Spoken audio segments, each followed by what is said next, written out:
Hi guys, so here we're back at Trump Tower, uh, Tuesday in 1987. So again, another very busy day for Trump and a lot of lesson learned in yet another day. So it kicks off with him getting a call from someone who's interested in selling the Beverly Hills Hotel in LA, right, in Beverly Hills. And although Trump attended that hotel multiple times when he was a bit younger, 10 to 15 years prior, um, he's not fully convinced by this opportunity, and he says he doesn't let his personal preference affect his business judgment, right? So it's not because he's been exposed to that hotel in the past and he enjoyed his time there that he's going to consider this opportunity different than another with any set of different criteria than he would otherwise, right? So this personal preference is not affecting his business judgment. Secondly, there's a theme that repeats again throughout this day. It's to never waste yours or someone else's time, right? To go straight to the point. And there's many instances where he shows how much he values that, the ability to go straight to the point. For example, he's going to mention one of his interactions with a top real estate attorney. He's going to say, Jerry's more than an attorney. He's an absolute business machine, and he can see through to the essence of a deal as fast as anyone I know. And he says, we cover a half dozen subjects in less than 10 minutes. Similarly, when he has calls with his investment bankers, right, he can come to a conclusion in 2 minutes, right? Again, a theme that's recurring is a lot to go with gut instinct. And if you hear, right, of course, this is focused on Donald Trump, but from other top CEOs, gut instinct is often referred to as a superior intelligence versus purely an analytical analytical analysis, if you will. Forgive the repetition. Essentially, Trump prefers to go with his gut, and he's going to. Here's another interesting quote on trusting his gut. He says, I hear Lee and his guys on their deal, but in truth, it doesn't excite me much. We leave it at that, and I'll get back to them. So he shows that he's not, he trusts his gut so much that he'll listen to someone else and he'll see how he feels about it. And if it didn't convince him, it didn't convince him. He has another quote. Larry's both a bright and a nice guy, and he's very enthusiastic, but he doesn't convince me. Here again, we see how much importance he gives to letting almost his body speak to him in terms of should he go forward or not with certain things. So he hears it out, but does not, right, he's going to go with the gut feeling.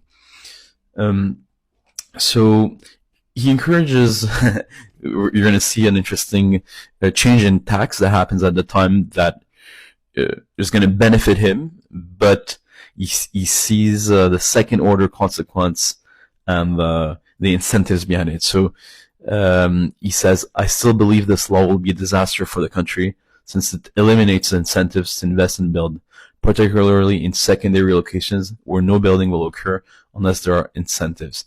Essentially, he comes to the with foresight, another one of his attributes.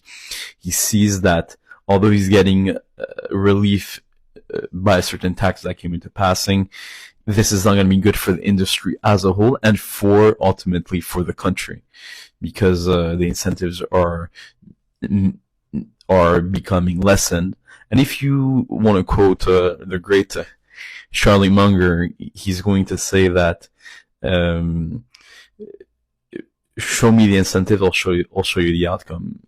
And he refers to incentives as right, the driving force behind human motivation and human action and accomplishment. So understanding second order consequences and incentives is also a big thing. And he then And he then follows up by thanking the senator who stood against this new tax bill. So he says, I don't know Danforth personally, but he's one of the few senators who fought hard against this new tax bill. It's probably too late, but I just want to congratulate him on having the courage of his convictions, even though it might cost him politically. Of course, this is a recurring theme in Trump's life and his political life. So here, the lesson is to cultivate the courage to speak up your convictions, even when it may be unpopular. Right? So this is another lesson we can walk away with. Earlier we mentioned his tendency to protect or to not waste time for others. He's also mindful of time for his. So to protect his time, he says, frankly, I'm not too big on parties because I can't stand small talk. Unfortunately, they're part of doing business, so I find myself going to more than I'd like, and then trying hard to leave early. Talking to his investment bankers, he says that he likes to keep as many options open as I can. Right? So he's deliberating whether he should acquire the Holiday Inn hotel or wait until he gets a casino license before doing that in Nevada. He gets a call from a landowner, an undeveloped land in Las Vegas, and he's thinking that so here's the code. They also own perhaps the best underdeveloped site on the Vegas Strip. For the right price, I'd consider buying it. I like the casino business. I like the scale, which is huge. I like the glamour. And most of all, I like the cash flow. If you know what you're doing and you run your operation reasonably well, you can make a very nice profit. If you run it very well, you can make a ton of money. And this will likely be the genesis of the Trump Las Vegas later on. So here, the idea is to think right price and to think cash flow. So again, to not be emotional in the decision-making process, and for the right price, meaning not at any price, regardless of how attractive a piece of land, a piece of property, a stock may look like, right price is a real metric, and cash flow, of course, in real estate is another one that's important. He was supposed to meet one of the mayor's officials for city planning, and he didn't get through to him on the phone, so he left a message, and the message was very brief, right? Instead of like laying out his pleas or what he would have wanted to ask on a voice note, right? That's not the smartest thing to do. It's long, it's impersonal, and it lacks a report. He just left a message with his secretary saying, I'm looking forward to seeing him on Friday morning, right? So keeping things brief is recurring again. You mentioned to cultivate the ability to see through the essence of a deal as fast as possible, right? To be quick thinking. In the afternoon, Trump gets a visit from his wife, and he explains how and where he met her. She came from the Czech Republic and was a skier in Czechoslovakia before coming to Montreal in Canada, where she was a model. She was attending events at the Montreal Summer Olympic Games in 1976. So Donald Trump met his wife Ivana in Montreal, and he says, I dated a lot of different women by then, but I'd never gotten seriously involved with any of them. Ivana wasn't someone you dated casually. 10 months later, in April 1977, we were married. So, of course, he met someone he thought was of high potential to spend a life with, and they had 3 children that we now know who've been raised in some ways exemplarily. So Trump made the bet to marry the woman he met 10 months later. That's a comment on his first wife, Ivana. He gets calls from Cadillac, the iconic brand from General Motors. They want to brand a limousine to his name, or a set of limousine to his last name that was already well known. And we'll see that his knowledge of the automobile industry is going to be useful a bit later on in subsequent books. So we're going to find out that he predicted their demise, or to be more accurate, their bankruptcy. So these books were written this book was written in the late 80s, and he's going to write books in the early 90s. And we'll see that in 2009, the three big auto manufacturers indeed needed government bailouts to avoid bankruptcy. So they were indeed in that situation that he's going to plan. So you'll see a lot of foresight in forthcoming editions. A comment on loyalty. So he's approached by Drexel Burnham Lambert, then a well-established investment bank of Michael Milken fame,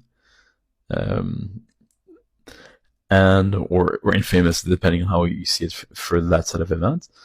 They want to be Trump's investment banker, but Trump said that he's going to remain with Alan Greenberg from Bear Stearns. So this is comment on loyalty. He says, in any case, I happen to think Mike's, referring to Michael Milliken's, a brilliant guy. However, Alan Greenberg is exceptional himself, and I'm loyal to people who've done good work for me. So we see that loyalty is an important value to Trump.